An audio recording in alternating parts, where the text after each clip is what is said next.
श्रीमते श्रीवराहमहादेशिकाय नमः। श्रीमते रङ्गरामानुजमहादेशिकाय नमः। श्रीमते वेदान्तरामानुजमहादेशिकाय नमः। श्रीमते नियमान्तमहादेशिकाय नमः। श्रीमते भगवते भाष्यकाराय महादेशिकाय नमः। श्रीमते भगवद्भूषणमहादेशिकाय नमः। श्रीतरङ्गमुगनन्दिनी हेमाब्जनायिका समेत श्रीदेवनाथ परब्रह्मणे नमः। श्री अलर्मेल मंका नायिका समेत श्री श्रीनिवास परब्रह्मणे नमः। श्रीमान वेंकटनाथार्य कवितार्किककेसरी वेदान्ताचार्यवर्यो मे सन्निधत्तां सदाकृति।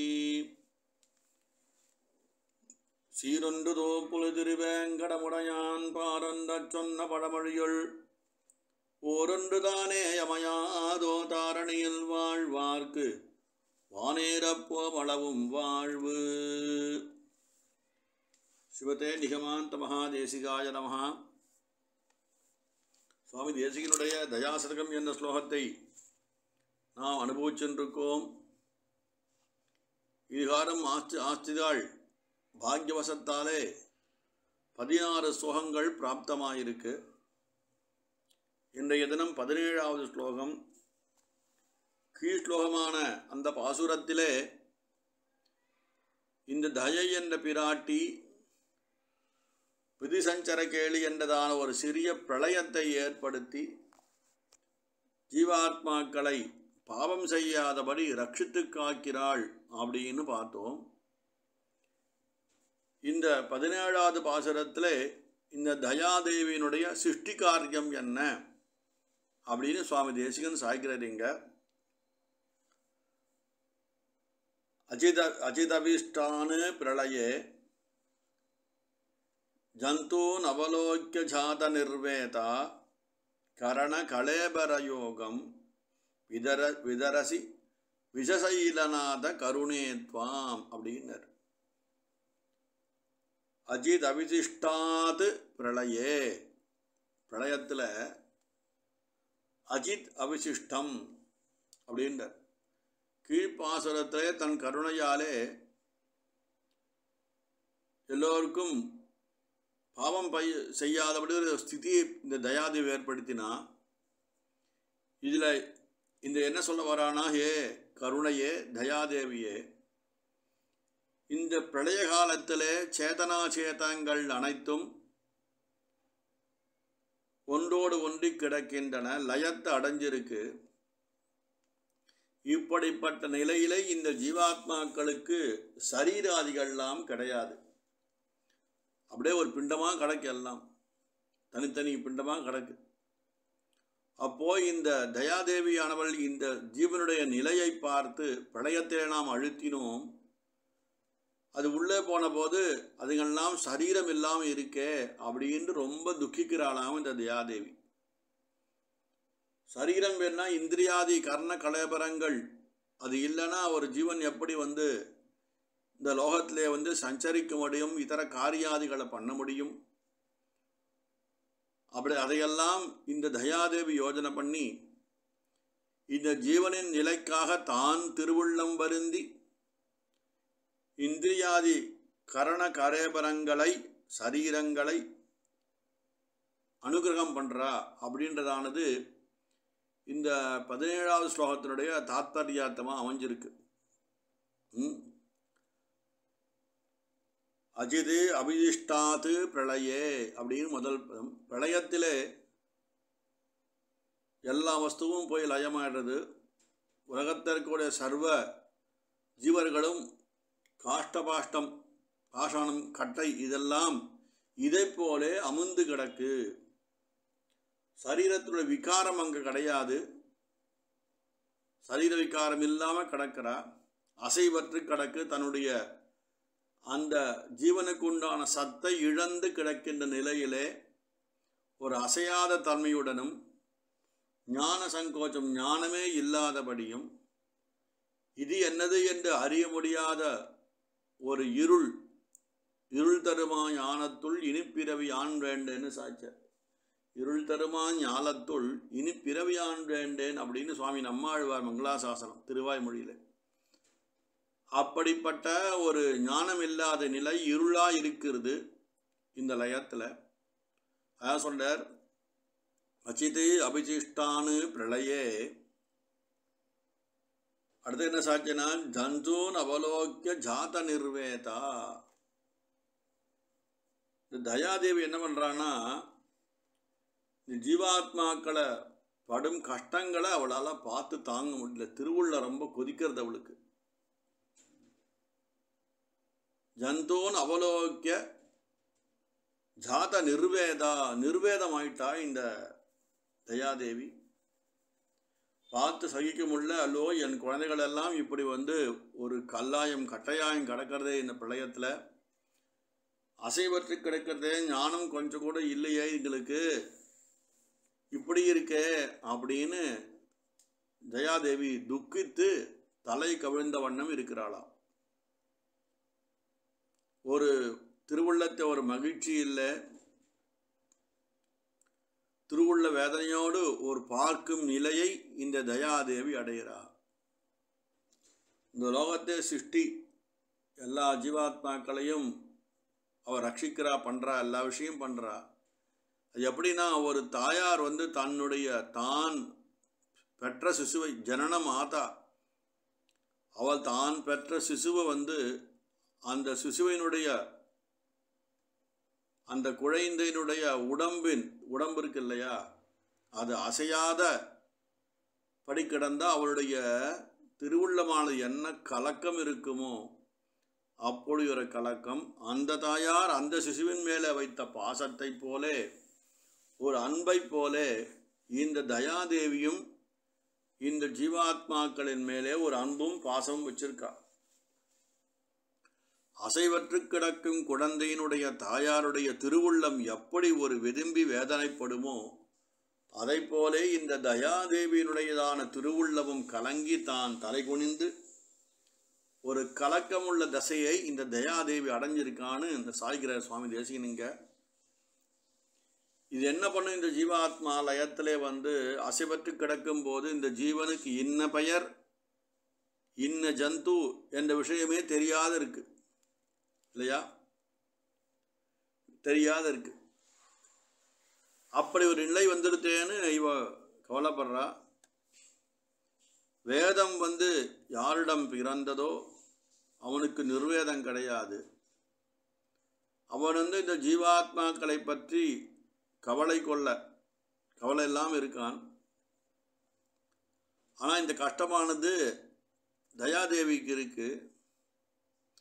இந்த குழந்தை பிறக்கவில்லை என்ற நிர்வேதம், அதாவது ராம ஜனனத்துக்கு முன்னாடி ஸ்ரீமத் ராமாயணத்தில்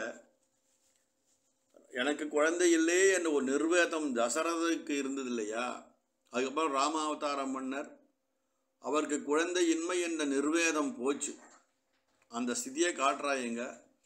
எனக்கு இந்த தயாதேவிக்கு ஒரு நிர்வேதம் அப்படின்னு இருக்கும்போது இந்த குழந்தைகள்லாம் இப்படி இருக்கேன்னு உடனே குழந்தை பிறந்த உடனே அவள் நிர்வேதம் போகிறது பரந்தும் இருந்தும் இந்த குழந்தைகளுக்கு உண்டான தான் யார் என்ற நிலை தெரியல, ஞானம் இல்லாமல் இருக்கு, கரண கலேபரங்கள் ஒன்று கூட இல்லையே, இது எப்படி லோக காரியத்தில் ஈடுபடும் என்ற புனகா நிர்வேதமும் இந்த தயாதேவியினுடைய திருவுள்ளத்தில் இருக்கு.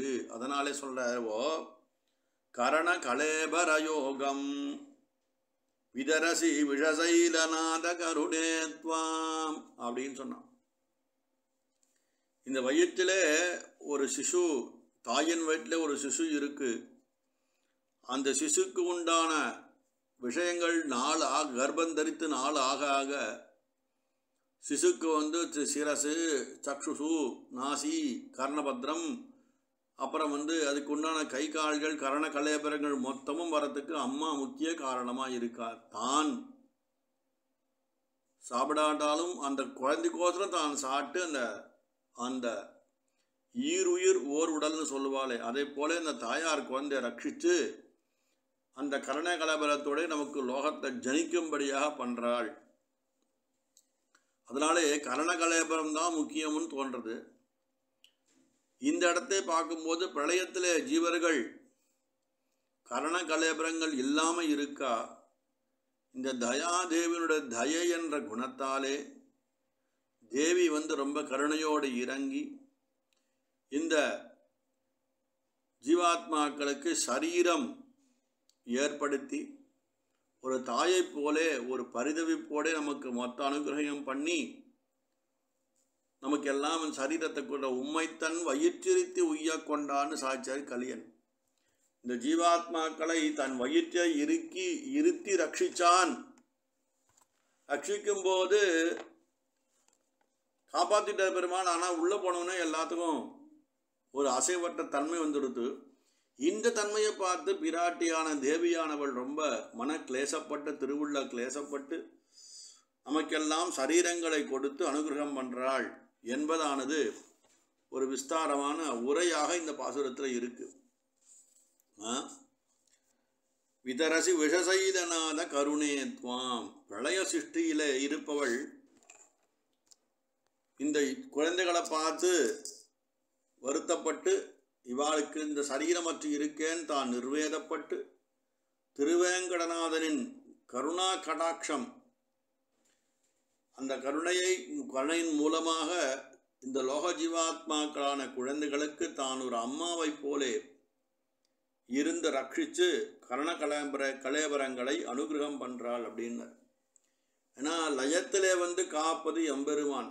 காரணமும் காவலனுமாகி என்றும் கமலையுடன் பிரியாத நாதநாத நாரணனுக்கடியேன் நான் அடிமை பூண்ட நல்லடியார்கல்லால் மற்றொருவர்கல்லேன் ஆரணங்கள் கொண்டு அகமும் புறமும் கண்டால் அறிவாகி அறுவதுமாய் அருணான்கன்றி சீரினந்த சுடர்போல திகழ்ந்து நின்றேன் சிலவிசகன் தேரணைய சிறுவேதத்தேன்னு சுவாமி தேசிகன் சாய்கிறார்.